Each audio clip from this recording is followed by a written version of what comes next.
Apakah kamu tahu sejarah Islam masuk ke Indonesia? Berikut beberapa teori yang menyatakan sejarah Islam masuk di Indonesia. Dikutip dari buku Sejarah Islam Nusantara karya Rizem Aizid, bahwa beberapa ahli sejarah menyatakan bahwa terdapat sejumlah teori yang menyatakan tentang masuknya Islam ke Indonesia.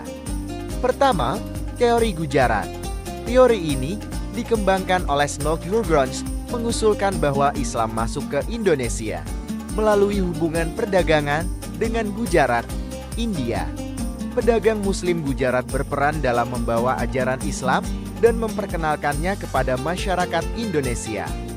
Hubungan perdagangan ini menjadikan pelabuhan-pelabuhan di pesisir barat Sumatera sebagai titik awal penyebaran Islam. Kemudian teori kedua, teori Makkah. Teori yang dikemukakan oleh para sejarawan barat yang dikemukakan oleh Van Leer, P.W. Arnold, Crawford, Nieman, dan De Hollander ini menghubungkan masuknya Islam ke Indonesia dengan pusat Islam di Makkah.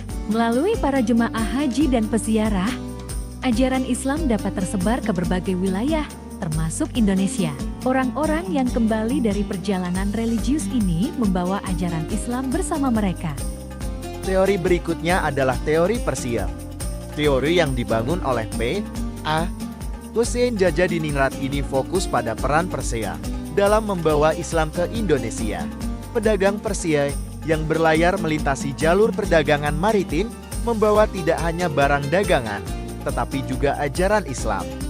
Hubungan perdagangan dan kebudayaan antara Persia dan Indonesia menjadi jembatan bagi penyebaran Islam. Yang terakhir adalah teori Tiongkok. Teori yang dikembangkan oleh Hamka dan Kung Yuanzi, sejarawan Tionghoa ini melihat peran pedagang Muslim dari Tiongkok dalam menyebarkan Islam ke Indonesia. Jalur perdagangan maritim antara Tiongkok dan Indonesia menjadi sarana penyebaran ajaran Islam. Para pedagang Tiongkok membawa ajaran agama ini bersama barang dagangan mereka.